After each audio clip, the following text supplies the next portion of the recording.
نحمده ونستعينه ونستغفره ونؤمن به ونتوكل عليه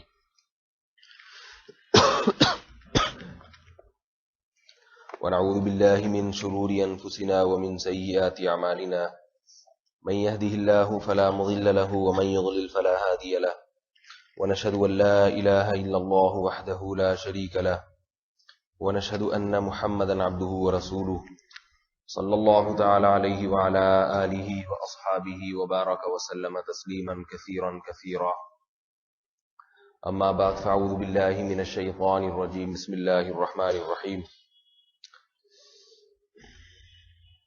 فبايعهن واستغفر لهن الله إن الله غفور رحيم. سورہ ممتحنہ کی آیت نمبر 12. پچھلے درس میں بیعت کیوں کی جاتی ہے، اس کی کیا حقیقت ہے، اس سے متعلق کچھ بات چلی تھی. اس آیت میں بھی بیعت کا ذکر ہے کہ آپ صلی اللہ علیہ وسلم خواتین کو بیعت کرتے تو یہ چیزوں ان چیزوں کا ان سے معاہدہ کرتے. اس پہ میں نے ایک سوال اٹھایا تھا کہ اس کی ضرورت کیا تھی کہ اللہ کے رسول صلی اللہ علیہ وسلم خواتین سے باقاعدہ بیعت لیں یا مردوں سے باقاعدہ ان سے بیعت لی جائے. اس میں قرآن مجید کی ایک آیت پیش کی تھی اور اسی آیت میں اس بات کا جواب بھی موجود ہے. لقد من اللہ علی المؤمنین اذ بعث فیہم رسولا من انفسہم یتلو علیہم آیاتہ ویزکیہم، کہ اللہ نے مومنین پر احسان کیا کہ ان میں ایک رسول بھیجا اور اس رسول کا کام، رسول انہی کی جنس میں سے بھیجا، انہی میں سے، انسانوں میں سے، اور اس رسول کی ذمہ داری کیا ہے؟ یعلمہم الکتاب، پہلی بات کتاب کی تعلیم دینا، والحکمہ، حکمت کی تعلیم دینا، یزکیہم، ان کا تزکیہ کرنا. یہاں پھر یہ بحث شروع ہوئی تھی، یہ اس لیے پچھلے بیان کا کچھ تبصرہ کر رہا ہوں تاکہ یہ آج کا بیان اس کے ساتھ منسلک ہو جائے. آپ کو بھول چکے ہوں گے نا پچھلے ہفتے کیا بات چل رہی تھی، میرا خیال ہے یاد تو نہیں ہوگا کسی کو بھی، یاد ہے؟ تو آپ کے ذہن میں ایک تصور بیٹھ جائے کہ یہ بات شروع کی تھی پچھلے ہفتے ہم نے، تو آج، اور وعدہ بھی کیا تھا کہ اگلے ہفتے میں اس کو انشاءاللہ تکمیل تک پہنچاؤں گا. تو رسول کی جو ذمہ داری بیان کی گئی ہے، نمبر 1 تعلیم کتاب سکھانا. اس پر میں نے اشکال کیا تھا کہ کتاب سکھانے کی ذمہ داری رسول کو کیوں دی گئی ہے؟ عرب تو یہ قرآن مجید کو قرآن کی زبان میں سمجھتے تھے. ابو جہل قرآن کو قرآن ہی کی زبان میں سمجھتا تھا، بلکہ یوں کہنا چاہیے کہ قرآن انہی مشرکین مکہ کی زبان میں نازل ہوا ہے. ان کی زبان پہلے تھی، قرآن نے اس زبان کو اختیار کیا ہے. تبھی آپ دیکھیں کہ بعض چیزیں گرامر کے لحاظ سے غلط ہیں. اصول ہوتے ہیں نا، ہر زبان کے کچھ قواعد ہوتے ہیں، ضوابط ہوتے ہیں، لیکن اہل زبان ہی بعض الفاظ میں اس قاعدوں اور ضابطوں کی مخالفت کرتے ہیں، اہل زبان. تو قرآن میں بھی وہ مخالفت اور قاعدے اور ضابطوں کی مخالفت موجود ہے. اس سے پتہ چلتا ہے کہ قرآن نے عربی گرامر کا لحاظ نہیں کیا، عربوں کی اصل جو زبان تھی اس کا لحاظ کیا. اس کی ایک مثال دیتا ہوں آپ کو. قرآن مجید میں ہے فَتَقَبَّلَهَا رَبُّهَا بِقَبُولٍ حَسَنٍ، حضرت مریم کو اللہ نے قبول کر لیا، عمدہ طریقے سے قبول کرنا. یہ لفظ جو ہے نا قبول، گرامر کے لحاظ سے قبول صحیح ہے، قبول غلط ہے. کہتے ہیں نا حکم عدولی، عدول، قبول، صدور، کہتے ہیں آپ کی ذات سے اس کا صدور ہوا ہے. ہمارے پنجاب والے کیا بولتے ہیں؟ صدور، ٹھیک ہے نا، وہ عدول کر دیتے ہیں، اس کو بگاڑ دیتے ہیں لفظ کو. لفظ کیا ہے؟ عدول. عدول لفظ ہے، صدور لفظ ہے. اسی طرح لفظ عربی کے لحاظ سے قبول صحیح ہے، لیکن قرآن میں یہ کیا ہے؟ قبول ہے، قبول نہیں ہے، قبول ہے. وجہ کیا ہے کہ عرب اس لفظ کو قبول ہی پڑھا کرتے تھے، قبول بھی کہتے تھے، بعض قبول بھی کہتے تھے. تو قرآن نے عربوں کی زبان کی رعایت کی کہ عرب کس لفظ کو کیا کہتے ہیں، اس پہ نازل کر دیا اس قرآن کو. تو آپ سوچئے کہ وہ قوم اس قرآن کو قرآن کی زبان میں کتنا بہترین سمجھتی ہوگی جن کی زبان کی رعایت کر کے قرآن کو نازل کیا جا رہا ہے، لیکن اس کے باوجود قرآن یہ دعویٰ کر رہا ہے یعلمہم الکتاب، یہ کتاب ان کو سیکھنی پڑے گی رسول سے۔ اب مجھے ایک بات بتاؤ کہ جو شخص یہ دعویٰ کرتا ہے 15ویں صدی میں، جس کی زبان بھی اصل عربی نہیں ہے، وہ کچھ چند یونیورسٹیوں میں پڑھا اور اس کے بعد وہ یہ دعویٰ کر رہا ہے وَلَقَدْ يَسَّرْنَا الْقُرْآنَ لِلذِّكْرِ فَهَلْ مِن مُدَّكِرٍ، کہ ہم نے قرآن کو نصیحت کے لیے آسان کر دیا، کوئی ہے سمجھنے والا، لہذا میں ہوں سمجھنے والا اور مجھے کسی سے سمجھنے کی ضرورت نہیں ہے۔ کتنا جھوٹا دعویٰ ہوگا یا نہیں ہوگا؟ اس کو یہ کہا جائے گا کہ وَلَقَدْ يَسَّرْنَا الْقُرْآنَ کا یہ مطلب نہیں ہے جو تم سمجھ رہے ہو۔ یہ آج کل وہ مباحث ہیں جو پوری دنیا میں اٹھائی جا رہی ہیں۔ میں ڈاکٹر ذاکر نائک کے کلپ بھی دیکھتا ہوں، ان کی تقریریں بھی سنتا ہوں۔ کل میں ان کے بیان سن رہا تھا، اس میں ان سے کسی نے ایک سوال پوچھا ڈاکٹر ذاکر نائک سے کہ آپ کا مسلک کیا ہے، یا کوئی چند ایک مسائل پوچھے، تو انہوں نے جواب دیا قرآن اور حدیث۔ جواب کیا دیا؟ قرآن اور حدیث۔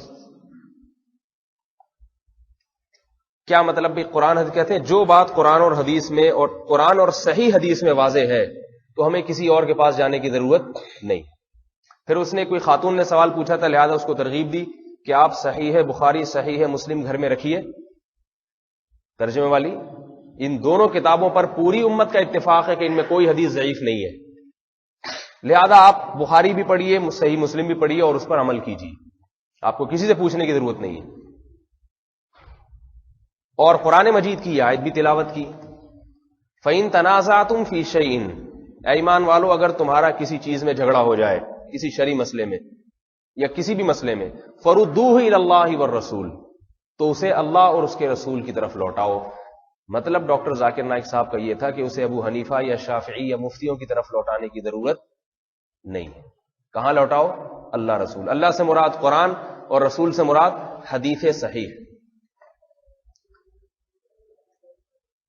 یہ بحث آج کل پوری دنیا میں، میں تو جب بھی نیٹ پہ بیٹھتا ہوں مختلف مفتیوں کی باتیں سنتا ہوں۔ کل میں ایک اور مولوی صاحب، میں نے کہا یہ ذرا دیکھیں داڑھی والے، کوئی مسائل بھی ان سے بہت ٹیکنیکل کہ میں نے اس پہ کلک کیا، میں نے کہا دیکھتے ہیں کیا کہہ رہے ہیں۔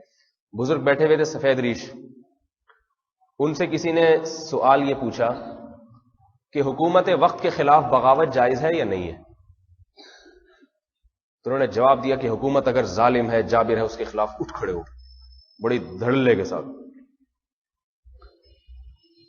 سوال پوچھنے والا کوئی پڑھا لکھا آدمی لگ رہا تھا، اس نے فوراً صحیح بخاری کی حدیث سنائی اور کہا کہ یہ حدیث ہے، حدیث نمبر یہ، آپ خود اس کا ترجمہ کیجیے۔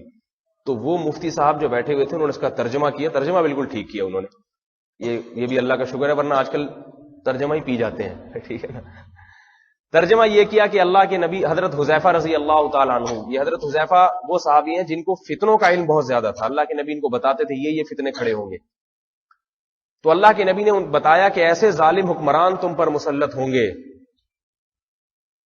جو حق کے فیصلے نہیں کریں گے، وغیرہ وغیرہ، اس طرح کی الفاظ ہیں، لمبی حدیث ہے۔ حضرت حذیفہ نے فرمایا کہ میں کیا کروں اس وقت اگر میں اس زمانے کو پالوں؟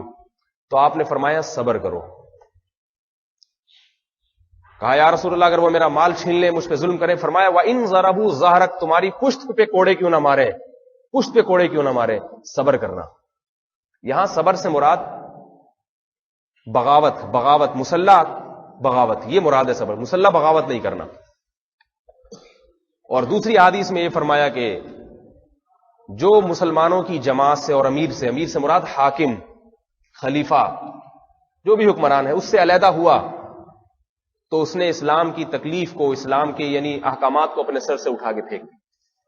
اور یہ بھی فرمایا کہ جو ایک بالش بھی علیحدہ ہوا، من شذ عن جماعت المسلمین، مسلمانوں کی جماعت سے ایک بالش بھی اجتماعیت سے علیحدہ ہوا، شذ فی النار، اس کو الگ کر کے ہی اللہ جہنم کی آگ میں ڈالے گا۔ اس سے مراد تمام علماء کہتے ہیں کہ اگر مسلمانوں کی کہیں کوئی حکومت ہے تو حاکم کیسا ہی ظالم کیوں نہ ہو، کیسا ہی جابر کیوں نہ ہو، اس کے خلاف مسلح تحریک نہ کھڑے کی جائے، کیونکہ اس سے اپنے ملک کی طاقت کمزور ہوگی اور دشمن اس کا فائدہ اٹھائے گا۔ اس کی میں ایک مثال دیتا ہوں۔ حجاج ابن یوسف ظالم آدمی تھا. حجاج نے ایک جگہ ایک لشکر بھیجا لڑائی کے لیے. ان کے امیر اس وقت کے جلیل القدر تابعی میں سے تھے، بہت بڑے بزرگ تھے. جب وہ امیر لڑائی کے لیے گئے ہیں، اللہ نے ان کو کامیابی عطا فرمائی. پے در پہ رومیوں پہ حملے کیے اور اللہ نے کامیابی عطا فرمائی.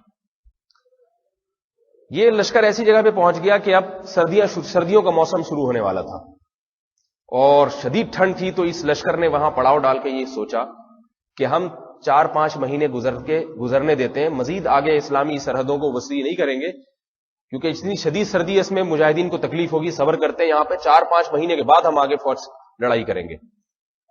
حجاج کو جب اس کی اطلاع ہوئی، حجاج بن یوسف بڑا ظالم بادشاہ تھا، اس نے ان کو خط بھیجا اور کہا کہ میری اجازت کے بغیر آپ نے یہ لڑائی کیسے روک دی، لہذا میں آپ سمیت پوری فوج کو آرڈر کرتا ہوں، حکم دیتا ہوں کہ جس حالت میں بھی ہو اپنی جہاد کو، اپنی لڑائی کو جاری رکھو اور آپ کو آرام کرنے کی اجازت نہیں ہے. یہ بڑا سخت حکم تھا. انہوں نے جب یہ حکم نامہ پڑھا ہے، ان تابعی کا نام میرے ذہن سے نکل گیا، بہت مشہور جلیل القدر تابعین میں سے، اس وقت کے بڑے مجاہد تھے. جب انہوں نے وہ نام پڑھا تو یہ غضبناک ہو گئے کہ حجاج یعنی ہمارا خلیفہ، ہمارا امیر ہو کے، ہمارا گورنر ہو کے، یعنی ہماری فوج کی رعایت نہیں کر رہا اور اتنا سخت حکم دے دیا. ظالم پہلے ہی مشہور تھا وہ.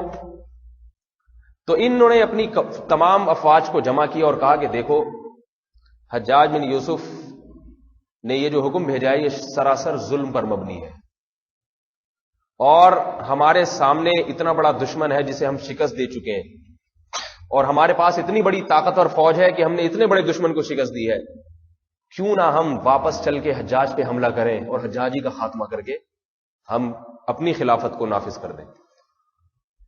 یہ کئی دن تک تقریر کر کے لوگوں کو سمجھاتے رہے اور وہ مجاہدین ان کے ساتھ تیار ہو گئے. یہ واپس آئے ہیں بصرہ میں. حضرت حسن بصری رضی اللہ رحمہ اللہ تعالی سے ان کی ملاقات ہوئی. اس وقت کے بہت بڑے فقیہ تھے. حضرت حسن بصری نے ان کو بہت سختی سے منع کیا کہ یہ کام نہ کرو اور اس کا بے پناہ نقصان ہوگا. اس وقت بہت سارے صحابہ کرام بھی زندہ تھے. حسن بصری نے بہت سمجھایا کہ جیسا مرضی ظالم ہے صبر کرو، مسلمانوں کی اجتماعیت ٹوٹے گی اور کفر اس کا فائدہ اٹھائے گا. یہ نہیں مانے. انہوں نے بہت سے لوگ ایسے موقع پر بہت سے ساتھ بھی دے دیتے. بہت سارے صحابہ تھے، بہت سارے تابعین تو تھے ہی بہت، لے کر انہوں نے حجاج پہ حملہ کیا اور حجاج ان پہ غالب آ گیا. اس وقت تقریباً 1.5 لاکھ مسلمانوں کا قتل ہوا تھا حجاج بن یوسف کے ذریعے. 1.5 لاکھ، جن میں سینکڑوں صحابہ تھے. سینکڑوں، یہ جو کہتے ہیں نا حجاج نے سینکڑوں صحابہ کو قتل کیا ہے، یہ اسی لڑائی میں کیا ہے.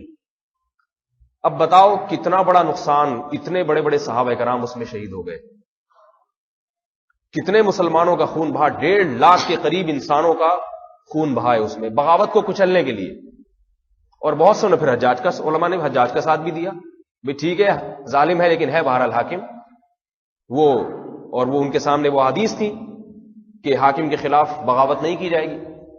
اور وہ جو کمانڈر تھے جنہوں نے بغاوت کا اعلان کیا تھا وہ فرار ہو گئے جان بچانے کے لیے. اور اللہ کی قدرت آپ دیکھیں کہ وہ بھاگ کر اسی رومی فوجی کے حکومت میں گئے، اسی سے پناہ مانگی کہ جن سے ہمیشہ لڑتے رہتے ساری زندگی، انہی سے جا کے انہوں نے پناہ مانگی اپنی جان بچانے، کیونکہ مسلمانوں میں اسلامی سرحدوں میں کوئی بھی ان کو پناہ دینے کے لیے تیار نہیں تھے. جو پناہ دیتا وہ خلیفہ وقت اس کو پکڑ لیتا. ان کو زندگی کی حفاظت صرف وہی نظر آئی ہے جہاں جس سے لڑتے رہے سارے.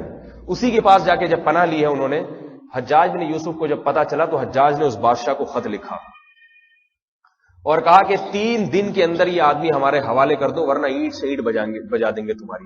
وہ پہلے دیکھ چکا تھا حجاج کی طاقت اور قدرت کہ اتنے بڑے لشکر کو حجاج نے شکست دے دی. تو اس بادشاہ نے اپنے معاہدے کو توڑ دیا اور اس کمانڈر سے کہا کہ میں مجبور ہوں، میں نہیں لڑ سکتا حجاج بن یوسف سے اور میرا مفاد اسی میں ہے، اگر میں آپ کو حوالے کر دیتا ہوں تو میری حکومت بچ جائے گی کچھ وقت تک کے لیے. لہذا انہوں نے ان کو اس کے حوالے بھی کر دیا. تاریخ کی کتابوں میں لکھا ہے کہ جب یہ کمانڈر مسلمانوں کے جو ساری زندگی جہاد کرتے رہے ہیں، جب یہ حجاج بن یوسف کی فوجیں لینے کے لیے آئیں ان کو اور یہ جانے لگے تو ان کو اپنا انجام بہت بھیانک نظر آ رہا تھا. تو حجاج پھر ایسے نہیں قتل کرتا تھا، بڑا ظالم تھا، تو چمڑی ادھیڑ دیتا تھا. انہوں نے کیا کیا، ایک پہاڑ پہ چڑھ کے اپنے آپ کو گرا دیا، خودکشی کر لی. تو ہمارے علماء، خیر یہ تو ایک الگ موضوع کی طرف بات چلی گئی، احادیث میں رسول اللہ صلی اللہ علیہ وسلم نے مسلمانوں کی اجتماعیت کو برقرار رکھنے کے لیے اس کی بہت زیادہ ترغیب دی ہے. حاکم کیسا ہی ظالم کیوں نہ ہو جائے، اگر مضبوط حکومت بن گئی ہے اس کے خلاف خروج نہ کیا جائے. ایک صورت میں جائز ہے خروج، کہ آپ کے پاس اتنی پاور، اتنی طاقت ہو کہ آپ کو اسباب کی دنیا میں امید ہو، صرف توکل اللہ توکل پہ نہیں. اللہ توکل پہ آپ کبھی کوئی ایسی چیز اٹھا کے کھا لیتے ہو؟ کوئی دوا بھی آپ اللہ توکل پہ نہیں کھاتے جب تک ایکسپائر ڈیٹ نہ پڑ لے. تو جب ایک انسانی جان میں اللہ توکل جائز نہیں ہے تو لاکھوں لوگوں کو بغاوت کی بھیٹ چڑھانا، اس میں صرف اللہ پہ اعتماد کرنا کیسے جائز ہوگا؟ لہذا یہ اللہ پہ اعتماد ہے ہی نہیں. اس میں یہ ضروری ہے کہ اتنی پاور ہو کہ آپ کو امید ہے کہ میں لڑ کے اس حاکم پر قبضہ کر کے حکومت کو چلا بھی سکتا ہوں، ایسے میرے پاس افراد ہیں. نہیں ہے تو پھر آرام سے بیٹھ جاتے. بہرحال ان مولوی صاحب سے یہ چینل پہ سوال پوچھا گیا اور یہ بخاری کی حدیث پیش کی گئی، تو انہوں نے دعویٰ یہ کیا، انہوں نے کہا یہ جواب اس کا کیا دیا؟ انہوں نے جواب یہ دیا کہ ایک عورت کے سامنے کسی مرد کی فضیلت سنائی گئی کہ شوہر پہ یہ حکم کہ شوہر کے، حالانکہ وہ اس کا شوہر ہے ہی نہیں، تو وہ شوہر ہی نہیں ہے تو شوہر کے حقوق کہاں سے ہو گئے اس کے؟ تو انہوں نے بتایا کہ وہ حاکم شریعت میں وہ ہوتا ہے جس کو عوام منتخب کرے. جو خود منتخب ہو جائے وہ حاکم ہے ہی نہیں، وہ خلیفہ ہے ہی نہیں، لہذا اس کے وہ حکام ہے ہی نہیں. پھر انہوں نے بتایا ابو بکر رضی اللہ تعالیٰ عنہ خلیفہ تھے کیونکہ مسلمانوں نے ان کو سلیکٹ کیا تھا، حضرت عمر تھے، حضرت عثمان تھے، حضرت علی تھے، باقی تو ظلم ہے. لہذا جو کوئی فوجی مسلط ہو جائے ماشاء اللہ لگا کے، بغاوت جائز نہیں ہے. تو دیکھو اپنے مطلب سے جب چاہ، پھر میں اس وقت بیٹھا اگر سامنے ہوتا تو میں اس سے پوچھتا، صحیح بخاری کی حدیث ہے، صحیح ہے بخاری کی، اسمعوا واطیعوا ولو سلط علیکم رجل حبشی کأن رأسہ ذبیبہ. فرمایا سنو اور اطاعت کرو اگرچہ تم پہ مسلط کر دیا جائے. الیکشن کے ذریعے سلیکشن نہیں ہوئی ہے، صحیح ہے نا، مسلط کر دیا. کون مسلط کیا؟ رجل عبد حبشی، حبشی غلام، جو کسی کا غلام تھا، جس کے بارے میں اتفاق ہے کہ غلام حاکم نہیں بن سکتا. غلام تو اپنی گردن کا مالک نہیں ہوتا، حاکم کہاں سے؟ لیکن اس غلام نے کہیں سے بغاوت کر کے، طاقت کر کے، کئی اسباب اختیار کر کے قوم پہ مسلط ہو کے حاکم بن گیا. حاکم کا مطلب جس کے پاس قوت نافذہ ہو، وہ اپنی بات ڈنڈے کی طاقت سے منوا سکتا ہو، اس کو حاکم کہتے ہیں. حاکم کی ڈیفینیشن یہ. میں اگر کوئی فتویٰ دیتا ہوں یہاں پہ تو منوا نہیں سکتا، بتا سکتا ہوں. میں جمعے میں تقریر کرتا ہوں کہ بینک مینیجر کی تنخواہ حرام، لیکن آج تک میرے اندر طاقت ہے کسی کو بینک جانے سے روک دوں؟ میں پولیس کو آرڈر کروں جتنے آدمی یہاں سے بینک میں جا رہے ہیں سب کو منع کر دوں. پولیس میری تھوڑی سنے گی، پولیس حاکم کی سنے گی، حکومت کی سنے گی. جس کے ہاتھ میں فوج ہوتی ہے، جس کے ہاتھ میں پولیس جس کی سنتی ہے، اس کو طاقت کہتے ہیں، اس کو قوت کہتے ہیں. یہ حقائق ہیں، اس کا کوئی انکار نہیں کر سکتا. تو حدیث کے الفاظ کیا ہیں؟ اسمعوا واطیعوا، سنو بھی اطاعت بھی کرو. ولو سلط علیکم، اگرچہ مسلط کر دیا جائے. مسلط کا لفظ بتا رہے کہ آپ کے نہ چاہتے ہوئے ٹھونس دیا آپ کے اوپر. کس کو ٹھونس دیا گیا؟ حبشی غلام کو. حبشی کا لفظ اس لیے کہ غلام اگر پڑھا لکھا ہو نا، تھوڑا سا رنگ اس کا سفید ہو تو لوگ کہتے ہیں چلو حرکتیں اچھی نہیں ہے، تھوڑا سا رنگ اچھا ہے اس لیے مان لیں گے. تو اللہ کے نبی مثال کیسی دے رہے ہیں؟ کالا غلام، کالا کلوٹا، جس کی شکل بھی اچھی نہیں لگ رہی لوگوں کو. اور آگے فرمایا شکل کالی بھی، اور کھوپڑی کیسی اس کی؟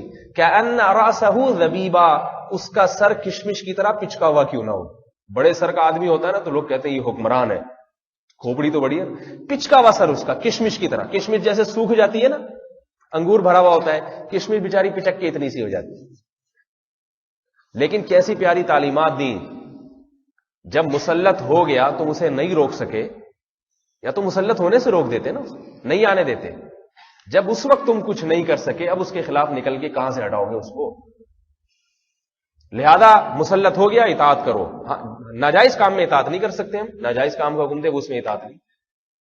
تو میں یہ عرض کر رہا تھا، پھر ان مولوی صاحب سے جو چینل پہ آ رہے ہیں، کسی نے پوچھا کہ آپ کا مسلک کیا ہے، آپ کے اہل حدیث ہیں، دیوبندی ہیں؟ کہ انہوں نے کہا نہ میں اہل حدیث ہوں، نہ میں دیوبندی ہوں، نہ میں بریلوی ہوں، نہ میں، جتنے فرقے تھے وہ سارے نام لے کے انہوں نے رد کر دیا. کیا ہے؟ کہا میں جو بھی قرآن اور جو بھی صحیح حدیث ہو اس پہ چلتا ہوں. میں قرآن اور حدیث کی روشنی میں مسئلہ بتاتا ہوں. تو میں یہ مثالیں کیوں دے رہا ہوں، جناب ڈاکٹر ذاکر نائک کی بھی، اور یہ جو میں نے ایک مولوی صاحب کی مثال دی، یہ میں کچھ سمجھانے کے لیے. قرآن اور حدیث کا نام لینا بہت آسان ہے، بہت آسان ہے، نام لینا بہت آسان ہے، لیکن قرآن اور حدیث پر عمل کیسے کرنا ہے، کون سا طریقہ ہے جس پہ چل کے آپ صحیح قرآن اور صحیح حدیث پہ عمل کر سکتے ہیں، یعنی قرآن پہ صحیح عمل کر سکتے ہیں، وہ طریقے کا سمجھنا ہم کو قرآن اور حدیث ہی سے وہ طریقہ پتہ چل جاتا ہے جس پہ میں آج کچھ انشاءاللہ روشنی ڈالوں گی. اس کو قرآن حدیث میں ذکر ہے اس کا. اگر آپ اس طریقے سے ہٹ جائیں گے تو آپ کے صرف نرے دعوے ہوں گے قرآن و حدیث پہ چلنے کے، آپ قرآن حدیث پہ چلنے والے نہیں ہوں گے. تو جناب ڈاکٹر ذاکر نائک سے پوچھا، بہت احترام کرتا ہوں میں ان کا، بہت کام کر رہے ہیں لیکن بعض دفعہ باتیں گڑبڑ شروع کر دیتے ہیں وہ، ٹھیک ہے نا. یہ اور اس پہ انہوں نے ڈاکٹر ذاکر نائک صاحب نے یہ بھی کہا کہ امت کو متحد کرنے کا واحد ایک طریقہ یہ کہ قرآن اور صحیح حدیث پہ لے آؤ، اس سے امت متحد ہو جائے گی.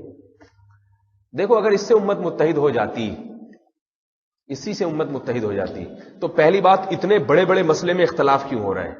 وہ جو مولوی صاحب بغاوت کو حرام کہہ رہے ہیں بلکہ فرض کہہ رہے ہیں بغاوت، وہ بھی حدیثی کا سہارا لے رہے ہیں. اور اگر آپ حدیث صحیح کو معیار بنائیں کہ ہر آدمی جس کو بخاری مسلم میں جو حدیث نظری عمل کرتا چلا جائے مسائل کے معاملے میں، تو دیکھو ایک ہی حدیث کی میں آپ کو مثال لے دیتا ہوں. ائمہ اربعہ کو چاروں کو معلوم تھی وہ حدیث، لیکن اس کی تشریح کے بارے میں 4 رائے قائم ہوئی ہیں. 4 رائے، تشریحات اتنی مختلف. ایک ہی حدیث صحابہ کرام میں چلی ہے، اسی حدیث میں صحابہ کرام میں 2 متضاد رائے قائم ہوئی ہیں. اسلاف میں ایک ہی حدیث چلتی تھی، 2 3 متضاد رائے سامنے آتی تھی، ایک دوسرے کے بالکل اپوزٹ. اس کی میں چند مثالیں دوں گا آپ کو. امام مالک رحمہ اللہ تعالی ہاتھ چھوڑ کے نماز پڑھتے ہیں.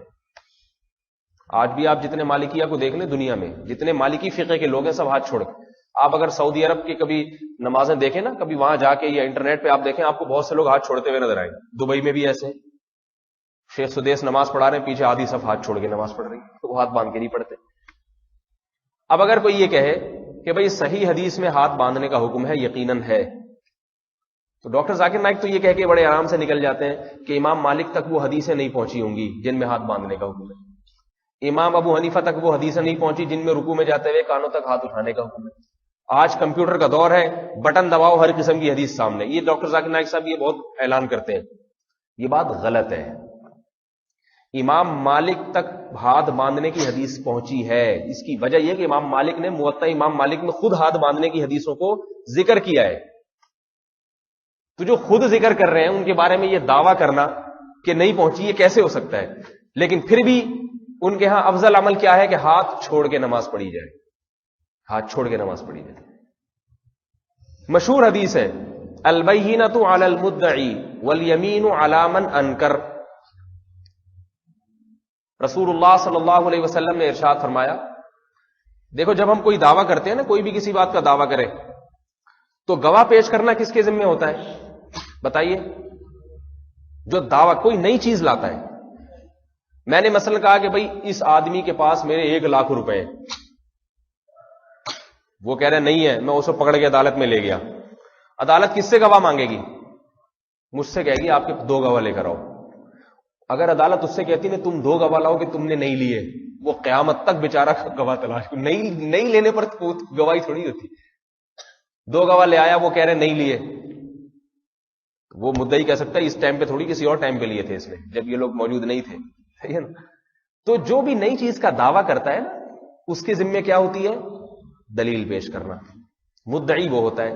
لہذا گواہ پیش کرنا بھی یہ ایک اصول یاد رکھیں، یہ آپ کو کئی مواقع پر کام آئے گا، اس لیے کہ ہمارے عام جھگڑوں میں بھی یہ اصول ہے شریعت کا جو ہمارے ہاں جس کو نافذ نہیں کیا جاتا. جب بھی آپ کے پاس کوئی پھڈا ہے نا، جیسے لوگ آ جاتے ہیں جھگڑے لے کے، خاندانی لوگ، ابھی آپ ذرا بزرگ ہیں آپ فیصلہ کر لیں، تو ہمیشہ یاد رکھا کریں، سب سے پہلے جھگڑے میں یہ چیز دیکھا کریں اس میں دعویٰ کرنے والا کون ہے، دعویٰ کون کر رہا ہے. تو جو بھی ایک اصل اصول کے خلاف بات کرے گا وہ مدعی ہوگا، اس سے گواہ مانگے جائیں گے. تو یہاں بھی ایسا ہی ہے کہ امام مالک رحمہ اللہ تعالی کا یہ مذہب ہے، امام ابو حنیفہ کا بھی یہی مذہب ہے کہ جو دعویٰ پیش کرتا ہے اس کے ذمے 2 گواہ ہیں. اگر وہ گواہ نہ لا سکے تو جس کے خلاف دعویٰ کیا گیا ہے شریعت اسے حکم دیتی ہے کہ وہ حلفیہ بیان دے دے کہ میں نے پیسے نہیں لیے. اس کو کہتے ہیں یمین. البینۃ علی المدعی، مدعی دعویٰ کرنے والے کے ذمے ہے دلیل پیش کرنا. والیمین علی من انکر، اور جو اس دعوے کا منکر ہے قسم وہ اٹھائے گا. صحیح ہے نا. لیکن اس کے برخلاف ایک اور حدیث ہمیں ملتی ہے صحیح ہے بخاری میں, صحیح ہے مسلم میں. اس میں یہ ہے رسول اللہ صلی اللہ علیہ وسلم کی خدمت میں ایک کیس آیا. اس میں جو دعویٰ کرنے والے تھا نا, اس کے پاس 2 نہیں گواہ تھے, صرف ایک گواہ تھا. کتنے گواہ تھے اس کے پاس؟ ایک, دوسرا گواہ نہیں. تو آپ صلی اللہ علیہ وسلم نے اس دعوے کرنے والے سے کہا کہ تم ایک گواہ پیش کر دیا تم نے, اور ایک دفعہ تم قسم اٹھا لو. آئی بات سمجھ؟ تو یہ گویا ایک قسم ہی گواہی کے قائم مقام ہو گئی. اس کو کہتے ہیں قضا بیمین و شاہدین. ایک گواہ اور ایک قسم کے ذریعے آپ نے اس کے حق میں, مدعی کے حق میں فیصلہ کر دیا. اب یہ بالکل صحیح حدیث ہے, سمجھ رہے بات کو؟ بالکل صحیح حدیث ہے. یہ حدیث امام مالک کو بھی معلوم, امام ابو حنیفہ کو بھی معلوم, امام شافعی کو بھی معلوم, اور امام احمد ابن حنبل کو بھی معلوم. امام شافعی اور احمد ابن حنبل رحمہم اللہ تعالی نے اس حدیث کو لیا ہے, اور ان کا یہ فیصلہ ہے, ان کی کتابوں میں لکھا ہوا ہے کہ اگر کوئی شخص دعویٰ کرتا ہے 2 گواہ کی ضرورت نہیں ہے, ایک گواہ اور ایک دفعہ قسم اٹھا لی تو اس کے حق میں فیصلہ کر دیا جائے گا. سمجھ میں آ رہی بات؟ یہ بڑا اختلافی مسئلہ ہے پوری دنیا میں. یہ آپ کو تو شاید معلوم نہ ہو کیونکہ آپ کا اس فیلڈ سے تعلق نہیں ہے, لیکن امام حنیفہ امام مالک کہتے ہیں نہیں, 2 گواہ پیش کرنے پڑیں گے. قسم کس سے اٹھائی جائے گی؟ جو انکار کر رہا ہے. قسم اٹھانا اس کا وظیفہ ہے, دعویٰ کرنے والے کی ذمہ داری قسم اٹھانا نہیں, اس کے ذمہ گواہ پیش کرنا. اب ایک طوفان کھڑا ہو گیا ہے حنفی علماء کے نام, پمفلیٹ بھی نکل رہے ہیں, امام ہدایہ اور حدیث میں تضاد, ہدایہ اور حدیث میں, فقہ حنفی اور حدیث میں تضاد. کل میرے پاس ایک ایس ایم ایس آیا, ایک کتاب میں پڑھ رہا تھا کل, اس میں لکھا ہے, ہدایہ میں لکھا ہے کہ مدعی کے ذمہ 2 گواہ ہیں, قسم پہ فیصلہ نہیں ہے. دوسری طرف بخاری مسلم کے عنوان سے حدیث لکھی ہوئی ہے کہ نبی علیہ السلام نے فیصلہ کیا ہے 1 گواہ اور 1 قسم پہ. اب عوام کے سامنے یہ بنا کے پیش کیا جا رہا ہے. تو یاد رکھو صحیح حدیث ہر ایک کے پاس ہوتی ہے. سوال یہ پیدا ہوتا ہے امام مالک نے یہ موطا میں یہ حدیث ذکر بھی کی ہے خود, اس سے پتہ چلتا ہے امام مالک کو یہ حدیث معلوم بھی تھی, لیکن اس کے باوجود امام مالک جو فیصلہ کرتے ہیں وہ کیا کرتے ہیں کہ جب تک 2 گواہ نہیں ہوں گے فیصلہ نہیں ہوگا. اور امام مالک کی آپ کتابیں اٹھائیں تو اس میں امام مالک کی پوری تقریر ملتی ہے ان کتابوں میں. فرماتے ہیں چاروں خلفاء نے جتنے عدالتوں میں فیصلے رہے ہیں ہمیشہ گواہ سے 2 گواہی طلب کی جاتی تھی, آج تک کوئی ایسا فیصلہ نہیں کیا 1 گواہی اور 1 قسم. تو یہ چاروں خلفاء کیا کرتے رہے پھر؟ وہ بتاتے ہیں ہم نے اسلامی حکومتیں جہاں بھی دیکھی ہیں ہمیشہ جو دعویٰ کرنے والا ہے اس سے 2 گواہ. اور سب سے بڑھ کر قرآن مجید کی آیت کہ جب بھی کوئی آپس میں معاملہ کیا کرو استشہدوا شہیدین من رجالکم, 2 آدمیوں کو اس پہ گواہ طلب کیا کرو. تو یہ اسی لیے نا کہ وہ آگے جا کے 2 گواہ دیں. اگر 2 نہیں ہوں گے, قرآن کہہ رہا ہے اگر 2 گواہ نہیں ہیں, 1 مرد اور 2 عورتیں, کہیں ایک بھول جائے تو دوسری اس کی تلافی کر دیں. ظاہر ہے قرآن مجید کی آیت اس کے معارض ہے.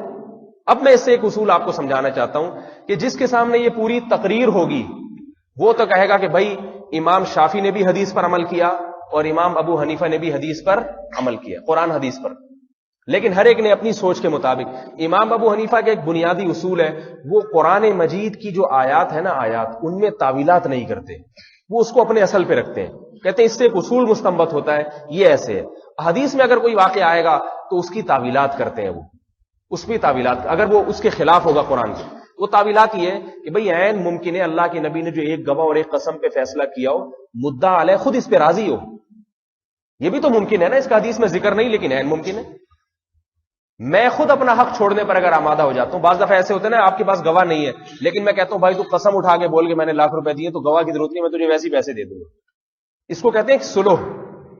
جب اللہ کے نبی نے اس سے حلف اٹھائی تو مدعا علیہ نے کوئی اعتراض نہیں کیا. یہ اعتراض نہ کرنا اس کی علامت ہے, وہ اس اپنے حق سے دستبردار ہونے کے لیے تیار ہے. کہہ رہے بھائی اگر 1 گواہ ہے, 1 دفعہ قسم اٹھا لیتے تو میں یقین کر لیتا. اگرچہ اس کا حدیث میں ذکر نہیں ہے لیکن حدیث میں یہ تعویل اس لیے کی تاکہ قرآن کے اصول کو باقی رکھا جائے. اب یہاں پر ایک بات جو اصل بتائیں, اس طرح درجنوں مثالیں فقہ میں. اس لیے میرے بھائی عوام کا یہ قطعاً وظیفہ ذمہ داری نہیں ہے کہ اگر عوام میں کسی فروعی مسئلے میں اختلاف ہو جائے تو بخاری کی کوئی حدیث اٹھا کے دیکھ کے اس پہ فیصلہ کر دے.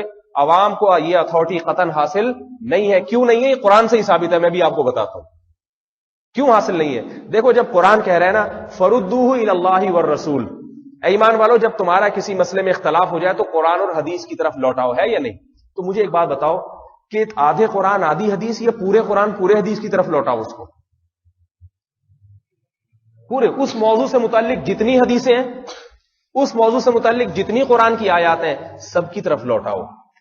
تو جب بھی آپ کے سامنے کوئی اختلافی مسئلہ آئے گا، اس میں تمام قرآن کی آیات اور تمام قرآن کی احادیث آپ کے ذہن میں مستحضر ہوں. اس وقت نہیں ہے کتابوں کے ذریعے مستحضر ہوں.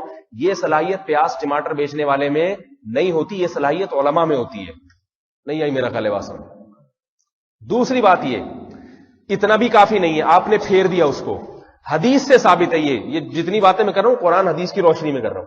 حدیث سے ثابت ہے کہ ایک حدیث کا ظاہری علم ہے، اللہ کے نبی نے یہ خود تقسیم کی ہے.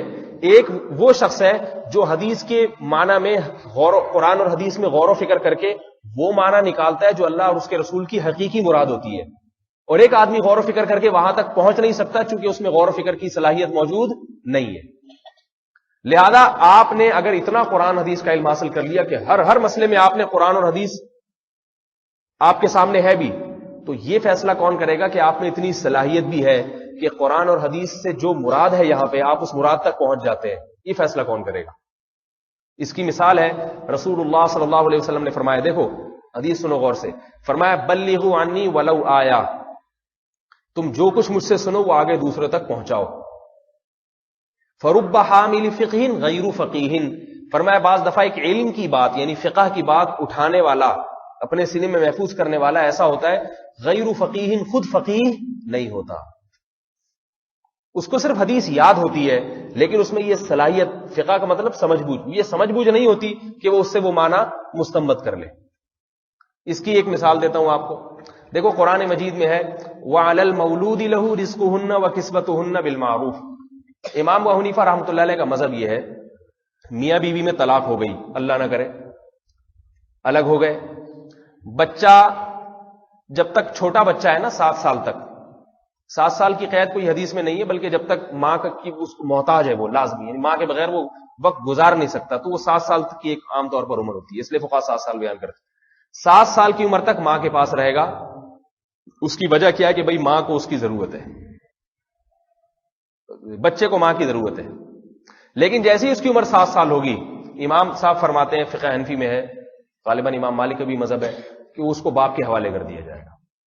ماں نہیں رکھ سکتی اس کو اپنے پاس. سوال پیدا ہوتا ہے یہ آپ نے کہاں سے مسئلہ نکالا؟ اس میں بھی یہ جو ہمارے بعض حضرات ہیں نا وہ ہم پہ بہت برستے ہیں کہ حدیث میں تو آتا ہے کہ بچے کو اختیار دیا گیا، اللہ کے نبی نے 7 سال کی عمر بچے کو اختیار دے دیا. چھوٹے بچے تھے، مجھے ابھی عمر یاد نہیں، چھوٹے بچے تھے، ان کو اختیار دیا کہاں جاتے ہو، بچہ ماں کی طرف گیا. تو بہت سے حضرات کا یہ کہنا ہے کہ بچے کو اختیار دیا جائے گا کہ وہ یا تو باپ کو سلیکٹ کرے یا ماں کو. امام صاحب کا مذہب یہ ہے کہ اختیار نہیں دیا جائے گا اس کو. اچھا یہ بھی مجھے یاد پڑتا ہے بھی کہ بچے نے باپ کو سلیکٹ کیا تھا، باپ کی طرف گیا تھا وہ. تو امام صاحب نے اس حدیث کی مخالفت کی ہے بظاہر. وہ یہ کہتے ہیں کہ عین ممکن ہے کہ رسول اللہ صلی اللہ علیہ وسلم کو یہ علم بذریعہ غیب دے دیا گیا ہو کہ بچہ باپ ہی کو سلیکٹ کرے گا، لہذا بچے نے باپ کو منتخب کیا بھی. یہ عین ممکن ہے. آج یہ ممکن نہیں ہے. آج ہم دیکھیں گے کہ بچے کا حقیقی حقدار ہے کون. آج تو وہی نازل نہیں ہوگی نا، لہذا آپ پر وہی تھوڑی نازل ہوگی آپ کو پہلے سے پتا چلے گا بچہ صحیح کام کرے گا غلط کام کرے گا. اگر آپ کو پہلے سے پتا ہو بچے نے وہی کرنا ہے جو اللہ رسول چاہتے ہیں پھر تو آپ فیصلہ کر دیں، بچے پہ چھوڑ دو. لیکن اب آپ کو نہیں پتا کہ ایک بچہ کیا کرے گا، تو آپ ایک اصول کو دیکھیں گے. وہ اصول نے دیکھا، قرآن کہہ رہا ہے وَعَلَى الْمَوْلُودِ لَهُ، جس کے لیے بچہ جنا گیا ہے اس شخص پر اس بچے کا اور اس کی ماں کا خرچہ واجب ہے. یہ آیت اصل میں بیان کی گئی ہے یہ بات بتانے کے لیے کہ بیوی اور بچے کا خرچہ کس پر ہے؟ باپ پر. لیکن قرآن نے اس کے لیے باپ کا لفظ استعمال نہیں کیا. مولود لہو، بچہ جنا گیا ہے جس کے لیے. تو امام صاحب فرماتے ہیں اس سے پتا چلتا ہے کہ بچے کا حقیقی مالک کون ہے؟ اس کا باپ ہے، کیونکہ جنا ماں نے ہے لیکن جنا کس کے لیے گیا ہے؟ اس کی بالکل مثال میں سے جیسے کھیت جو ہے نا، زمین جو پیداوار خود کرتی ہے لیکن اس پیداوار کا مالک کون ہوتا ہے؟ کسان ہوتا ہے اس پیداوار کا مالک اس کا. زمین کی محنت ہے، اس لیے قرآن نے کہا رزق ہننا، اس زمین کو اس کا رزق ملے گا، اس کی اجرت ملے گی. بیوی پہ سارا شوہر جو سارا خرچہ کر رہا ہے وہ کر ہی اسی وجہ سے رہا ہے کہ اس کے بچوں کی پیدائش کا ذریعہ، اس کے بچوں کو پالنے کا ذریعہ، تو سارا خرچہ وہ خود کر ہی اس لیے رہا ہے، اب اس سے حق ملکیت کیسے چھینا جائے گا؟ اب دیکھو یہ فقہ کی بات آ گئی نہیں آ گئی؟ تبھی تو میں نے آپ کو ایک مقولہ سنایا تھا نا، یحییٰ ابن سعید جرح و تعدیل کے بہت بڑے امام ہیں، یہ امام حنیفہ کے بہت خلاف تھے پہلے. جب امام صاحب کی مجالس میں آ کے بیٹھے تو وہ یہ کہا کرتے تھے لا نکذب اللہ واللہ لا نکذب اللہ، خدا کی قسم ہم اللہ پہ جھوٹ نہیں بولتے. ما سمعنا رأیا احسن من رأی ابی حنیفہ، ہم نے ابو حنیفہ کی رائے سے زیادہ بہتر رائے کسی کی نہیں سنی. ان کو اصحاب رائے کہا جاتا تھا نا، تو ان سے زیادہ رائے یعنی مختلف مسائل میں. تو یہ جو ہے نا ایک قرآن اور حدیث وہ ہے جو آپ بخاری کا ترجمہ، آپ مسلم کا ترجمہ کسی عوام کو پکڑا دیں، آپ عوام کو کہیں آپ اس پہ بخاری مسلم پڑھیں. ایک ترجمہ وہ ہے، ایک وہ سمجھ ہے جو مجتہدین نے سمجھی ہے. اب مجھے ایک بات بتاؤ کہ مجتہدین کی سمجھ زیادہ معتبر ہوگی یا عوام کی سمجھ زیادہ معتبر ہوگی؟ اور عوام بھی آج 15ویں صدی کے، آج کل تم علماء پہ اعتماد نہیں کیا جا سکتا، 15ویں صدی کے عوام پہ کہاں سے اعتماد کیا جا سکتا؟ میرے اسی طرح ایک صاحب سے بات ہو رہی تھی، میں بار بار کہتا ہوں یہ پیاز ٹماٹر والے کو آپ کیسے مکلف بنا رہے ہیں؟ وہ ہر مسئلے کو قرآن حدیث پہ پھیرے، پوری تفصیلات اس کے، اور پھر حدیث کا صحیح ہونا. اب دیکھو کتنی مشہور حدیث ہے امام کے پیچھے نماز پڑھنا، امام کے ہم جو یہ جو ہے نا امام کے پیچھے سورہ فاتحہ پڑھنا.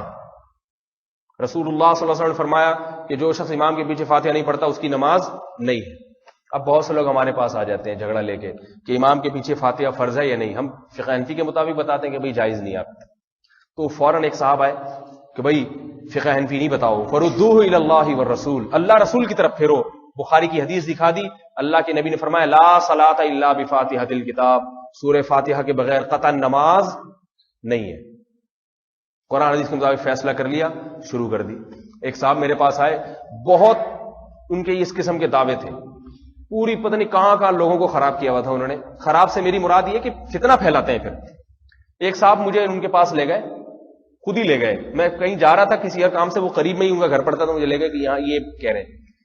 تو وہ کہنے لگے آپ کے پاس کوئی حدیث ہے امام کے پیچھے فاتحہ نہیں پڑھو؟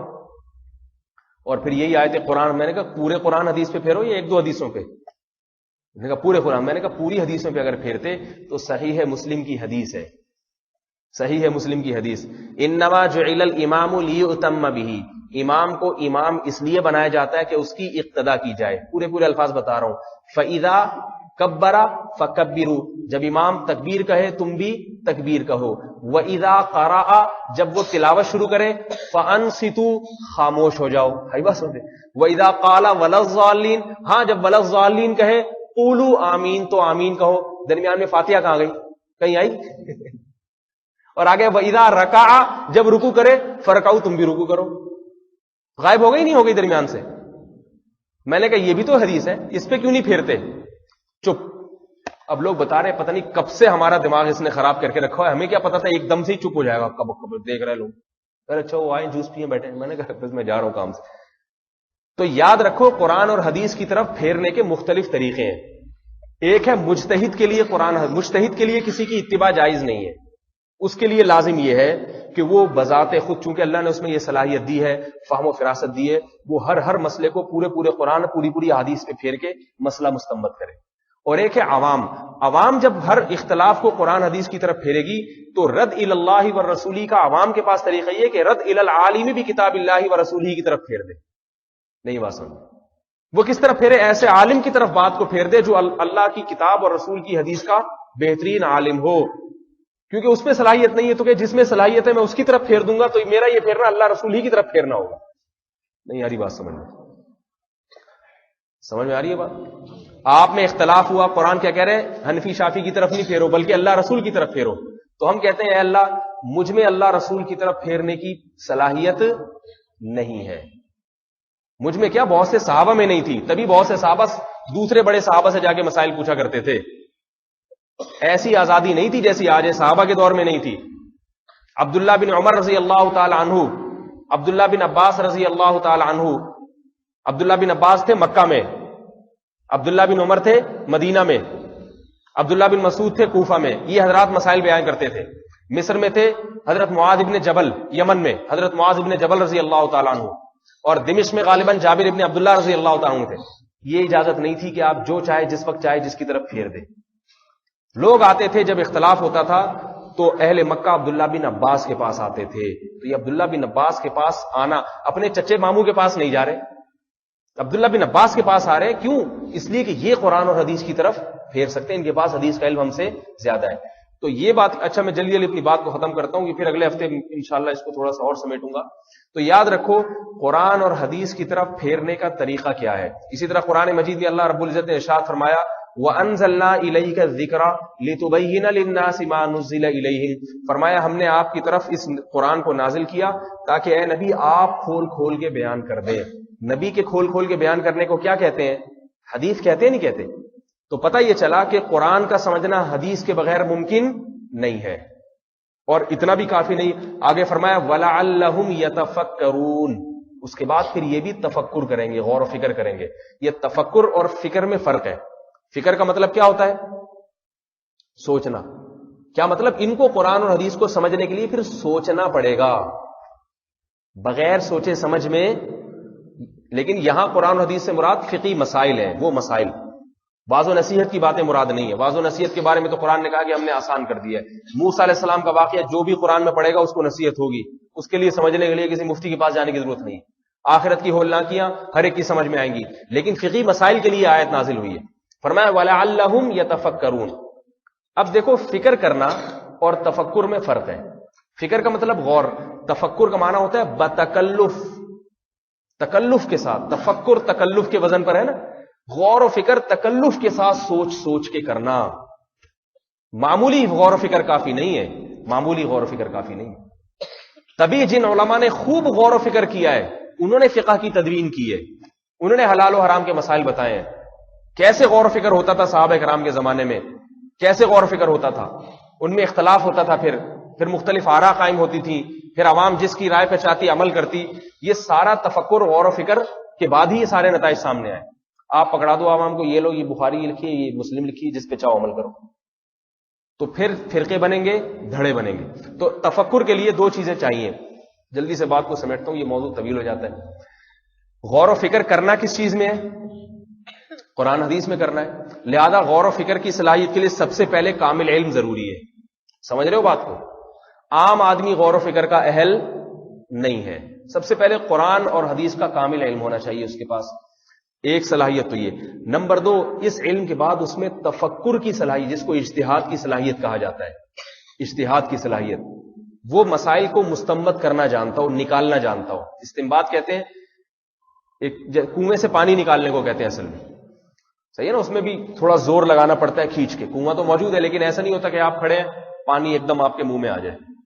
آپ کو ڈول ڈالنا پڑے گا، کھینچ کے احتیاط سے پانی نکالنا پڑے گا، اس طرح کہ آپ خود نہ گر جائیں کہیں اس کے اندر. ٹھیک ہے نا؟ خود نہ گر جائیں، اور دیواروں کی مٹی بھی نہ جائے اس کے اندر، کچرا بھی نہ آئے اس کے اندر.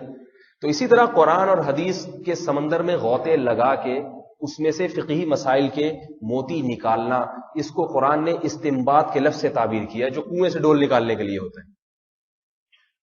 سمجھ میں آ رہی بات؟ اس کے لیے بھی صلاحیت ہونی چاہیے. بچے کو آپ کنویں کے کنارے کھڑا کبھی نہیں بھیجتے کہ بیٹا جاؤ جا 4 ڈول نکال کے لے. اس کو پتہ ہی کھینچے گا تو خود ہی نہ کہیں ڈڑپ اس میں گر جائے. تو قرآن اور حدیث سے مسائل نکالنے کے لیے جو غور و فکر کی صلاحیت ہونی چاہیے، اس صلاحیت کا تذکرہ میں نہیں کر رہا، قرآن ہی کر رہا ہے. اب تفکر کے لیے دو چیزیں ہو گئیں جو ضروری ہیں. نمبر 1 علم کامل، نمبر 2 غور و فکر کی صلاحیت کامل. تیسری چیز بھی ضروری ہے، آپ کے پاس علم بھی کامل، غور و فکر کی صلاحیت بھی کامل، لیکن آپ کو جو نتیجہ سمجھ میں آ رہا ہے آپ وہ نہیں نکال رہے، کیونکہ اس سے آپ کے مفاد پہ اثر پڑتی ہے. آپ ایسا نتیجہ نکالو جس سے پبلک خوش ہو رہی ہے، پھر بھی کام نہیں بنے گا. لہذا تیسری چیز کیا ہے؟ تقویٰ اور للہیت. نہیں آئی نا سمجھ میں بات؟ تیسری چیز کیا ہو گئی؟ تقویٰ اور للہیت، اللہ کا خوف. اور چوتھی چیز جو آج کے زمانے میں ہو نہیں سکتی وہ ہے محمد صلی اللہ علیہ وسلم کے زمانے سے قرب. کیونکہ جو زبان اس وقت جس طرح سے تھی اور اس وقت صحابہ کے اشاروں کو، نبی علیہ الصلوۃ والسلام کی تعلیمات کو جس طرح سے اس وقت سمجھنا ممکن تھا، اس وقت عملی طور پر دیکھا جا رہا تھا کون کیا کر رہا ہے. آج ہم 20 رکعت تراویح کی بحث کرتے ہیں، ایک حدیث ہم نے پیش کی، دوسرا کہتا ہے یہ ضعیف ہے میں نہیں مانتا، اس میں فلاں راوی کذاب ہے، فلاں راوی دجال ہے، یہ حدیث مرسل ہے. یہ بحثیں آج ہیں. تابعین کو جب ضرورت ہوتی نہیں 20 ہے 18 ہے تو جا کے دیکھتے تھے مدینہ والے کیا کر رہے ہیں، وہ دیکھتے تھے وہ کیا کرتے تھے. وہ کیا کہتے ہیں مدینہ والے، مدینہ میں ایک صحابہ لوگ اگر 20 پڑھ رہے ہیں تو 20 ہی ہیں، چاہے مرسل ہے، چاہے موضوع ہے، کذاب ہے، چاہے دجال ہے، چاہے علامہ زاہبی نے اس کو صحیح کہا، ناصر الالبانی نے اس کو صحیح کہا یا نہیں کہا، باڑ میں جائے. صحیح ہے نا. ان کو اس سے کوئی، ان کا علم تھا مشاہدے پر مبنی. سمجھ آئی بات. کوفہ میں 1,500 صحابہ کرام حضرت علی کے ساتھ تھے، 1,500 صحابہ، اور بڑے بڑے علم والے صحابہ جنہوں نے کوفہ کو آباد کیا. کوفہ کو آباد کیا. حضرت علی جب انہوں نے نمازیں دیکھنی ہوتی نا، رفع الیدین کر رہے ہیں نہیں کر رہے، اور جناب 20 رکعت پڑھنی ہے کہ 8 پڑھنی ہے، تو وہ یہ نہیں دیکھتے تھے. امام بخاری تو بہت ان کے بعد پیدا ہوئے ہیں. وہ اس علم کے محتاج نہیں تھے جو آج ہمارے پاس ہے. وہ کمپیوٹر کے بٹن دبانے کے بھی محتاج نہیں تھے، جس کو ڈاکٹر ذاکر نائک صاحب کہتے ہیں کہ آج ہمارے پاس علم ان لوگوں سے زیادہ ہے. یہ دعویٰ کرتے ہیں وہ کہ آج ہمارے پاس ہر حدیث ہے، ان کے پاس ہر حدیث نہیں تھی، ان کو تو مختلف ملکوں میں جا کے حدیثیں لینی پڑتی تھی. ٹھیک ہے، یہ بات صحیح ہے، لیکن میں بتاؤں اگر ان کے پاس کم حدیثیں بھی تھیں پھر بھی ان کے پاس علم ہمارے پاس ہماری نسبت بہت زیادہ تھا، کیونکہ وہ علم تھا مشاہدے کا، دیکھنے والا علم. اور ہمارا علم مشاہدے والا نہیں ہے. ہمارا تو علم حدثنا فلان قال حدثنا فلان قال حدثنا فلان. اب میں کوئی مناظرہ ہو، کوئی بات آپ حدیث پیش کریں، کبھی مناظرہ دیکھیں، دوسرا کہتا ہے اس میں فلاں. اب میں مناظرہ دیکھ رہا تھا، اس میں ایک اہل حدیث عالم نے ایک حدیث پیش کی، حدثنی محمد بن اسحاق، امام احمد بن حنبل کے حوالے سے، مجھ سے محمد ابن اسحاق نے بیان کیا. قال حدثنی داؤد بن الحسین، کہتے ہیں مجھ سے داؤد ابن حسین نے بیان کیا. قال حدثنی اکرمہ، مجھ سے اکرمہ نے بیان کیا. قال سمعت ابن عباس یقول، میں نے عبداللہ بن عباس کو یہ کہتے ہوئے سنا. پھر کیا سنا؟ وہ جو چیز تھی وہ اہل حدیث کے اس فیور میں جا رہی تھی. اب انہوں نے آگے سے جواب دیا، انہوں نے کہا پہلا راوی محمد بن اسحاق، اس کے بارے میں امام مالک کہتے ہیں دجال من الدجاجلہ، دجالوں میں سے ایک دجال تھا. بات صحیح کہا ہے امام مالک نے، ٹھیک ہے نا. پھر فلانے نے یہ کہا ہے، فلانے نے یہ کہا ہے. اب دیکھو یہ کیسا مشکوک علم ہو گیا کہ نہیں ہو گیا. جب اس کی باری آئی اہل حدیث مسلک والے کی، اس نے کہا یہ محمد بن اسحاق کے بارے میں مالک نے تو دجال کہا ہے. آپ کے علامہ عبد الحی نخلوی نے اس پہ رد کیا، حنفی عالم نے، امام مالک نے غلط کہا، امام مالک کی اس سے ذاتی لڑائی تھی اس وجہ سے کہہ دیا. ورنہ امام بخاری تو کہتے ہیں امیر المومنین فی الحدیث، وہ حدیث میں کیا تھے؟ امیر المومنین تھے. اور کہا ہے امام بخاری نے، یقیناً کہا ہے. اب کتنا اختلاف ہو رہا ہے. اب کسی کے باپ میں معاذ اللہ نازیبہ الفاظ استعمال کر رہا ہوں، عامی آدمی کے میں دم ہے اتنا کہ وہ بیٹھ کے فیصلہ کرے، صحیح ہے نا، یہ حدیث صحیح ہے یا ضعیف ہے. یہ علماء کا کام ہے، اور علماء بھی ایسی چیزوں میں آ کے پھنس جاتے ہیں. محمد بن اسحاق اتنا عجیب راوی ہے، حدیث میں بہت استعمال ہو. تاریخ کے یہ امام تھے، تابعین میں سے ان کا شمار ہوتا ہے، اور لیکن ان کے بارے میں آپ اختلاف پڑھیں.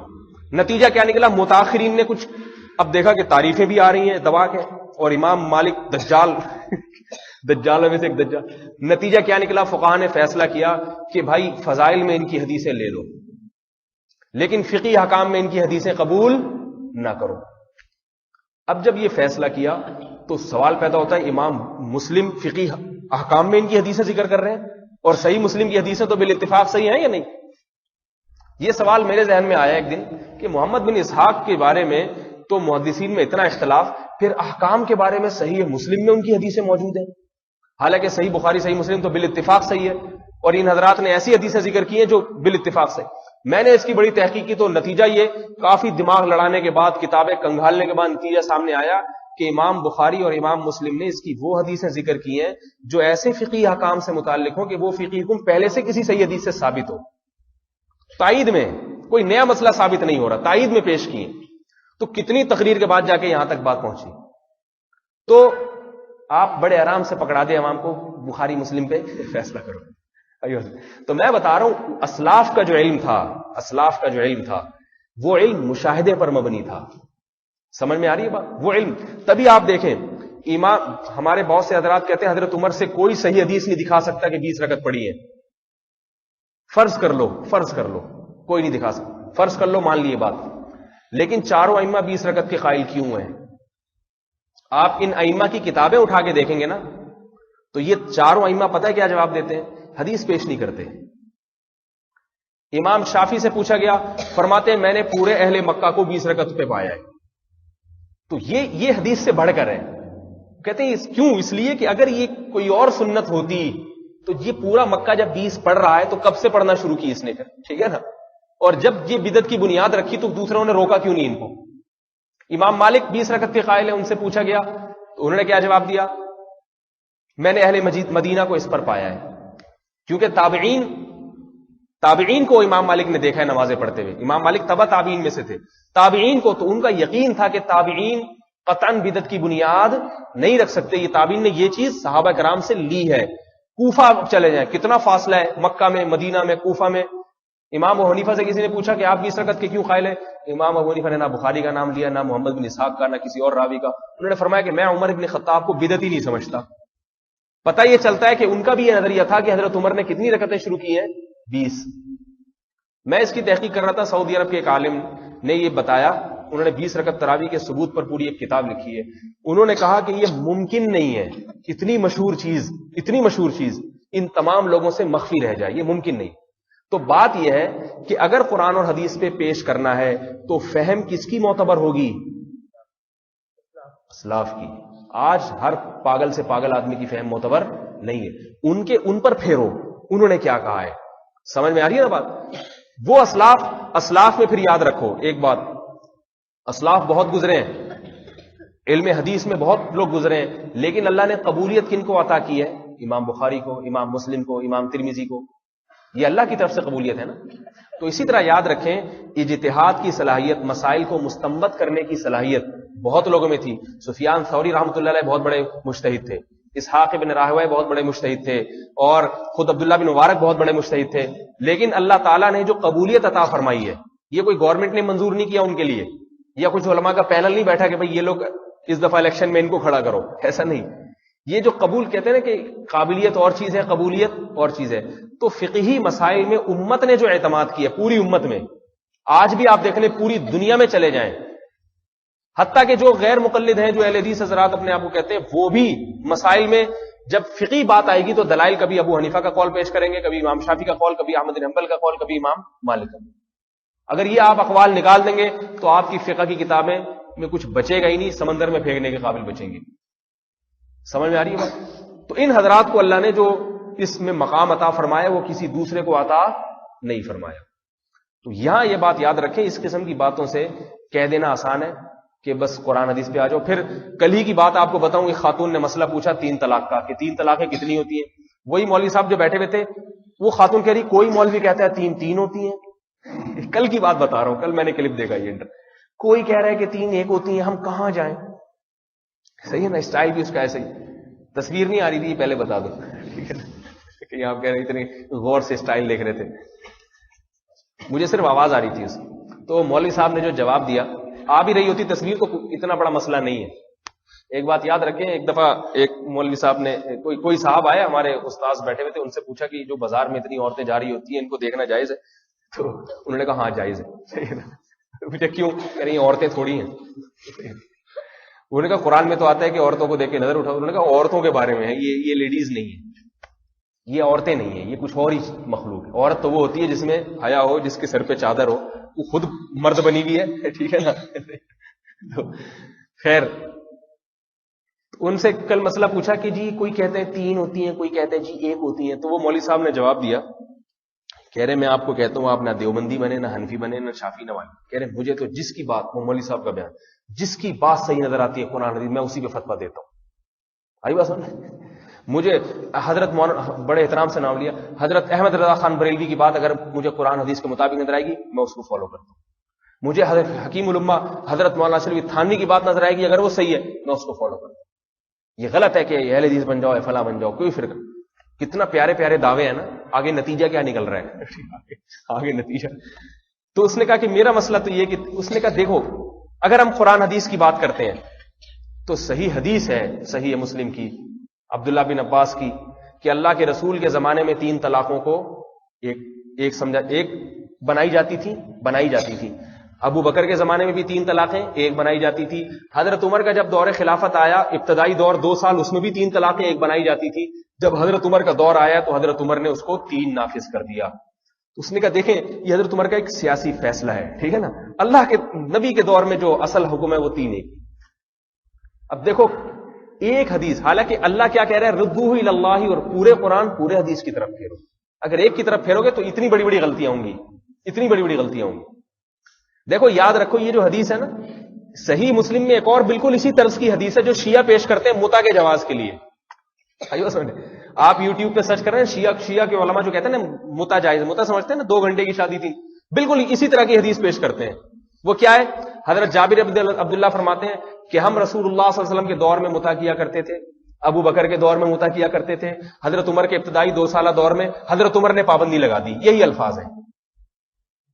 پتہ یہ چلا کہ محمد صلی اللہ علیہ وسلم کے دور میں اگر کوئی کام ہو رہا ہے, اگر کوئی کام ہو رہا ہے اور نبی کے سامنے وہ کام نہیں آیا اور نبی کی طرف سے اس پہ تقریر نہیں ہے, تو وہ کام اس بات کی دلیل نہیں ہے کہ یہ حدیث سے ثابت ہے. متا بھی ہوا ہے, حالانکہ متا نبی کے دور میں حرام قرار دے دیا گیا تھا, لیکن پھر بھی ہوا ہے. کیوں ہوا ہے؟ اس لیے کہ جو نئے نئے لوگ مسلمان ہو رہے تھے, اسلام قبول کر رہے تھے, ان تک شریعت کی ساری تعلیمات نہیں پہنچی تھی. یہاں تک کہ بہت بڑے بڑے تابعین بعض ایسے گزرے ہیں جنہوں نے, ابن جریج صحیح بخاری کے راوی ہیں, 70 مرتبہ انہوں نے متا کیا ہے, 70 مرتبہ. کیوں؟ ان کو علم نہیں تھا متا کے حرام ہونے کا. نہیں بات سمجھ, حرام ہونے کا علم نہیں تھا ان کو, جب علم ہوا چھوڑ دیا. تو یاد رکھو نبی کے دور میں جو بہت سے حضرات 3 طلاق کو ایک سمجھتے تھے, وجہ اس کی ہے کہ زمانے جاہلیت میں 3 کو ایک سمجھا جاتا تھا. اسلام نے اس کو منسوخ کیا ہے کہ 3 کو 3 ایک نہیں, اب 3 سمجھو گے. زمانے موطا امام مالک کی حدیث ہے کہ زمانے جاہلیت میں ایک مرد 3000 طلاقیں بھی دیتا تھا تو اس کو رجوع کا حق دیا جاتا تھا.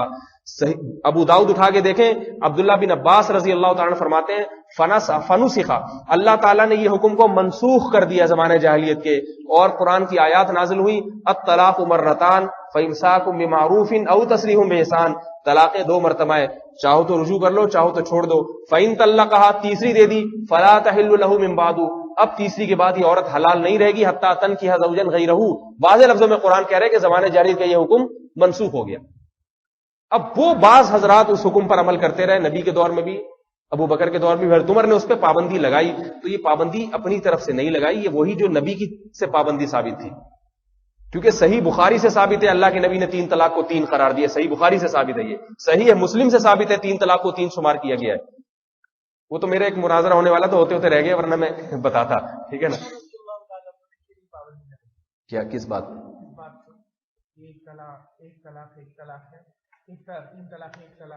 نہیں, حضرت عمر نے 3 کو 3 کہا نا, وہ اسی وجہ سے کہا کہ اللہ کے نبی کا یہ فیصلہ تھا کہ 3 ہے. کوئی یہ دکھا دے کہ اللہ کے نبی نے 3 کو 1 کہا ہو, اکٹھی 3 طلاقوں کو 1 کہا ہو, کسی صحیح حدیث سے ثابت کر دے. اللہ کے نبی کے سامنے جب بھی مسئلہ آیا 3 طلاق کا, آپ نے اس کو 3 ہی قرار دیا ہے. اس پہ صحیح بخاری کی بہت واضح حدیث ہے. یہی وجہ ہے کہ چاروں ائمہ کا اس پر اتفاق ہے کہ 3 طلاقیں ایک وقت میں کتنی ہوتی ہیں؟ 3. اور قرآن میرے سامنے رکھا ہے, مسجد میں بیٹھا ہوں, ایک اور دعویٰ میں کروں گا, جتنے بھی صحابہ ہیں نا جو اس وقت کے مفتی عالم صحابہ تھے جو فتویٰ دیا کرتے تھے, ان سے درجنوں صحیح روایات ہیں جن کو یہ اہل حدیث حضرات بھی صحیح مانتے ہیں. تمام حضرات نے 3 طلاق کو, ایک وقت کی 3 طلاقوں کو 3 ہی نافذ کیا ہے. یہاں تک کہ یہ جو حدیث کے راوی ہے نا عبداللہ بن عباس کہتے ہیں نبی کے زمانے میں 3 ایک ہوتی تھی, ان کا فتویٰ صحیح سند کے ساتھ موجود ہے, جس کی سند پہ آج تک کسی نے کوئی کلام نہیں کیا, کوئی کلام نہیں کیا, اتنی صحیح سند ہے. یہاں تک کہ محدثین نے لکھا ہے فی غایت الصحہ, اس حدیث کی سند اب صحت کی انتہا کو پہنچی ہوئی ہے, اس سے پیاری سند نہیں ہو سکتی. وہ الفاظ کیا ہیں کہ ایک شخص نے 1000 طلاقیں دی, ایک آدمی نے, اور حضرت عبداللہ بن عباس کے پاس آیا. حضرت عبداللہ بن عباس رضی اللہ تعالیٰ عنہ نے فرمایا کہ تم میں سے کوئی شخص حماقت پہ سوار ہوتا ہے, اور پھر ابن عباس کے پاس آ کے کہتا ہے ابن عباس, اے ابن عباس, اے ابن عباس. اس کے بعد آپ نے حضرت ابن عباس نے سورۃ طلاق کی آیات پڑھی, وَمَن يَتَّقِ اللَّهَ يَجْعَل لَّهُ مَخْرَجًا, جو اللہ سے ڈرتا ہے یعنی اللہ کے بتائے ہوئے طریقے کے مطابق طلاق دیتا ہے, يَجْعَل لَّهُ مَخْرَجًا, اللہ اس کے لیے مصیبت سے نکلنے کا راستہ رکھتے ہیں. پھر آپ نے فرمایا اِنَّكَ لَمْ تَتَّقِ اللَّهَ, چونکہ تو اللہ سے نہیں ڈرا لہذا میں تیرے لیے مصیبت سے نکلنے کا راستہ نہیں پاتا. نسبت کس کی طرف کر رہے ہیں؟ قرآن کی طرف. اگر یہ عمر کا فیصلہ ہوتا تو امیر المومنین کی طرف نسبت کرتے. ایک نہیں, درجنوں فتاوی صحابہ کرام سے. اور عجیب بات یہ, کسی ایک صحابی سے بھی منقول نہیں ہے کہ انہوں نے 3 طلاقوں کو 1 کہا ہو, ایک بھی نہیں ہے, ایک بھی نہیں, ملتا ہی نہیں ہے. میں نے ابھی کیونکہ اس کی بڑی ریسرچ کی, پہلے میرا خیال تھا ممکن ہے 2-4 صحابہ نے ایسا کہا ہو. میں نے بھی جب اس کی ریسرچ کی اس مسئلے کی بہت زیادہ, تو پتہ یہ چلا یہ حضرات جتنے صحابہ کے نام دیتے ہیں نا, وہ ابن وضاح نام کے کوئی مؤلف گزرے 4 صدی ہجری میں. ابن قیم نے لکھا ہے کہ انہوں نے لکھا ہے کہ 5-6 صحابہ نے 3 کو 1 کہا ہے, نام لی. تو میں اس کتاب کی طرف گیا, مجھے وہ کتاب ہی کہیں نظر نہیں آ رہی. تو سند کہاں سے نظر آئے گی جب کتاب ہی نہیں. پھر میں ایک کتاب لے کر آیا آرام باغ سے، اہل حدیث حضرات کا بہت بڑا کتب خانہ ہے، وہاں سے کتاب لایا. اس کتاب کو میں نے کھول کے پورا پڑھا کہ کہیں اس میں کچھ مل جائے دلیل. اس میں بھی کوئی دلیل نہیں. اس میں لکھا پھر یہ کہ ابن قیم نے لکھا ہے کہ 4-5 صحابہ کا نام. پھر انہوں نے کہا وہ ابن وضاح کی جو کتاب ہے افسوس ہمیں کہیں دنیا میں ملی نہیں ہے. وہ سمجھ آ رہی ملی نہیں. اور آگے لکھا اگر ملتی تو ہمیں یقین تھا کہ اس میں سند بھی ہوتی اور ہمیں یقین تھا کہ وہ سند صحیح ہوتی. کتنے احتمالات بھائی. پہلی بات وہ کتاب بھی ہے یا نہیں. نمبر 2 ہوتی تو اس میں سرے سے سند بھی ہوتی ہے نہیں ہوتی. ہوتی تو پھر صحیح بھی ہوتی، متصل بھی ہوتی نہیں ہوتی، متصل بھی ہوتی. اتنے احتمالات کی بنیاد پہ اللہ کے حلال کو حلال اور حرام کو حلال کیا جا رہا ہے. تو بس قرآن حدیث کی طرف پھیر دو. اس لیے میرے بھائی اگر عوام نے قرآن حدیث کی طرف پھیرنا ہے، ایک بات کا التزام کرو، چاروں ائمہ کا جس چیز پر اتفاق ہو جائے اس سے کبھی بھی خروج نہ کرو. اس کو سواد اعظم کہا جاتا ہے. اللہ کے نبی فرمایا سواد اعظم کی اتباع کرو، جماعت المسلمین سے ہٹو نہیں. اگر یہ چاروں ائمہ کے متبعین جماعت المسلمین میں داخل نہیں ہے تو خدا کی قسم پھر قیامت تک جماعت المسلمین نام کی کوئی مسلمین پیدا ہی نہیں ہوئے. کیونکہ آج تک جتنی اسلامی حکومتیں آئی ہیں کہیں بھی ایسا نہیں ہوا کہ کوئی ایسا فقہ نافذ کر دیا گیا ہو جو صرف قرآن حدیث کا نام لے رہا ہو. یا تو فقہ حنفی نافذ ہوا ہے، یا فقہ شافعی نافذ ہوا ہے، یا فقہ مالکی نافذ ہوا ہے، یا فقہ حنبلی. ایک آخری بات بتا کے بس اپنی بات ختم کرتا ہوں. میں نے انٹرنیٹ پہ سعودی عرب کے قانون کے بارے میں سرچ کیا تو اس میں سعودی عرب کی جو عدالتوں میں قانون ہے فقہ حنبلی ہے. اس پہ کسی نے سوال اٹھایا کہ آپ نے قرآن حدیث پہ کیوں فیصلہ نہیں کیا؟ ٹھیک ہے، تو انہوں نے بتایا کہ عدالت کو جب تک جزیات کا پابند نہ بنایا جائے نا تو قرآن حدیث کے نام پہ کوئی بھی قاضی کچھ بھی فیصلہ کر سکتا ہے. اتنا عموم ہے اس میں، کچھ بھی آپ اٹھا کے لے آؤ، بولو یہ والی آیت کا یہ مطلب ہے. ٹھیک ہے. پھر اس نے کہا کہ وہ فلاں مفتی جو ہیں وہ تو قرآن حدیث پہ فیصلہ کرتے ہیں، وہ تو فقہ حنبلی پہ نہیں کرتے. تو انہوں نے جواب دیا کہ یہ اس کا مطلب یہ ہوا کہ فقہ حنبلی کو قرآن حدیث کے علاوہ تورات انجیل پہ فیصلہ کرتا ہے. اس کا مطلب وہ کوئی اور چیز لے کر آتا. اگر وہ عالم قرآن حدیث پہ فیصلہ کرتے ہیں تو فقہ حنبلی بھی قرآن حدیث ہی پہ فیصلہ کرتا ہے. لہذا اس کو لا کا قانون کا حصہ بنا دینا، اس کو لا بنا دینا، یہ قرآن حدیث ہی کو لا بنانا ہے. آئی بات سمجھ میں؟ فقہ حنفی کو نافذ کر دینا، یہ قرآن حدیث ہی کو نافذ کرنا ہے.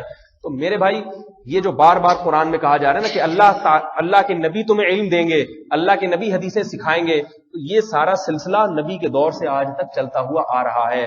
جن علماء نے صحابہ سے سیکھا وہ اس وقت کے عالم بن گئے، لوگ ان سے پوچھا کرتے تھے. پھر تابعین کا دور آیا، تبع تابعین کا. یہ سارا سلسلہ 1400 سال سے چلتا ہوا آ رہا ہے سینہ بسینہ. اگر کوئی اس سلسلے سے ہٹ کے کوئی نئی تشریح قرآن کی لے کر آتا ہے، یہ ہے قرآن، یہ میری سمجھ میں آئی یہ بات، اور یہ ہے حدیث، یہ میری سمجھ میں آئی ہے، تو اس کی سمجھ کو، اس کی فہم کو اٹھا کے دیوار پہ مار دیا جائے گا. آئی نا بات سمجھ میں؟ اس کی فہم قابل قبول نہیں ہوگی. لوگوں کو فرقہ واریت سے روکنے کا ایک یہی طریقہ ہے. اس کے علاوہ جتنے طریقے ہیں آپ صرف قرآن حدیث کے نام پہ لاتے رہے لوگوں کو، تو یہ ان تمام طریقوں سے فرقہ واریت بڑھے گی، کم نہیں ہوگی. کیونکہ اتنے اختلافات آئیں گے، حدیثوں کی صحیح اور ضعیف ہونے میں اختلافات. اب یہ ایک حدیث ہے امام حنیفہ اکثر ایک حدیث پیش کرتے ہیں کہ من کان لہ امام فقراۃ الامام لہ قراءۃ، جس کا امام ہونا تو مقتدیوں کی امام کی قراءت مقتدیوں کے لیے کافی ہے.